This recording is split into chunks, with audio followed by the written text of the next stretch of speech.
tujuan ima Yesus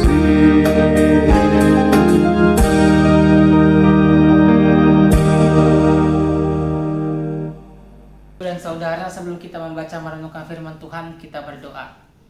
Damai sejahtera Allah yang melampaui segala akal dan pikiran, itulah yang menguasai hati dan pikiranmu dalam Kristus Yesus Tuhan kita. Amin.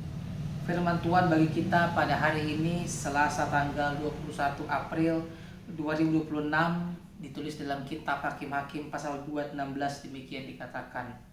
Maka Tuhan membangkitkan hakim-hakim yang menyelamatkan mereka dari tangan perampok itu. Bapak, Ibu, dan Saudara, firman ini menegaskan kepada semua pendengar, khususnya pada waktu itu bangsa Israel sedang ada dalam kondisi di mana tidak ada pemimpin bangsa. Kita tahu bahwa sebelumnya dipimpin oleh Musa, kemudian berganti kepada Yosua. Namun setelah Yosua meninggal, Israel kehilangan seorang atau tokoh figur pemimpin. Dalam waktu yang cukup panjang jeda Yosua sebelum ada hakim-hakim, inilah yang membuat bangsa Israel merasa seperti tidak punya induk. Mereka tidak tahu harus berjalan kemana. Mereka tidak tahu siapa yang harus didengar. Mereka tidak tahu siapa yang harus menyelamatkan mereka ketika melawan bangsa-bangsa di sekitar yang mau menjatuhkan mereka.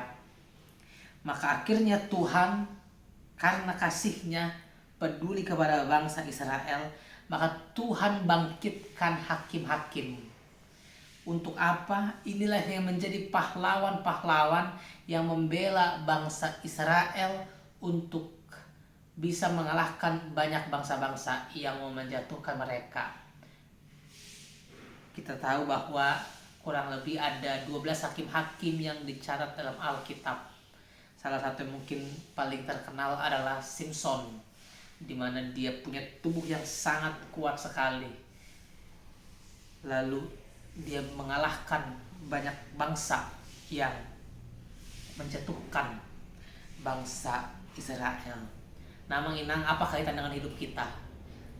Hari-hari ini kita punya banyak pergumulan, bangsa kita ada krisis ekonomi, krisis energi, krisis minyak, dan segala macam. Karena ada peperangan di luar negeri. Kita yakin dan percaya bahwa Tuhan Allah adalah Tuhan yang akan menolong, tidak akan tinggal diam. Dia akan membangkitkan hakim-hakim. Dalam hal ini dia akan membangkitkan para pemimpin yang jujur, bersih, setia, tegas dalam mengambil keputusan. Mari kita berdoa menginang supaya kiranya dunia ini boleh semakin pulih, dunia ini boleh semakin damai. Kalau Tuhan yang berkehendak, maka tidak ada satupun yang bisa menghalanginya. Amin. Kita berdoa. Bapa dalam Yesus Kristus, kami mengucap syukur Tuhan atas apa firman bagi kami. Ya Tuhan, berkati bangsa kami, berkati segala pemimpin kami Tuhan, mulai tingkat paling atas sampai paling bawah. Kami percaya Tuhan dalam pimpinan-Mu semua pasti akan berjalan dengan baik. Ya Tuhan, kami mau memulai aktivitas kami pada hari ini. Kami mohon Tuhan sertai berkati supaya kiranya boleh sesuai dengan tuntunan-Mu saja. Dalam Kristus Yesus kami berdoa. Amin. Bapa kami yang di sorga, dikuduskanlah nama-Mu. Datanglah kerajaan-Mu, jadilah kehendak-Mu di bumi seperti di sorga. Berikanlah kami pada hari ini makanan kami yang secukupnya. Dan ampunilah kami akan kesalahan kami, sama seperti kami juga mengampuni orang yang bersalah kepada kami. Dan janganlah bawa kami ke dalam pencobaan, tapi lepaskanlah kami daripada yang jahat. Karena Engkau punya kerajaan dan kuasa dan kemuliaan sampai selama-lamanya. Amin. Kasih karunia Tuhan Yesus Kristus, kasih setia Allah Bapa, dan persekutuan Roh Kudus menyertai kamu sekalian. Amin.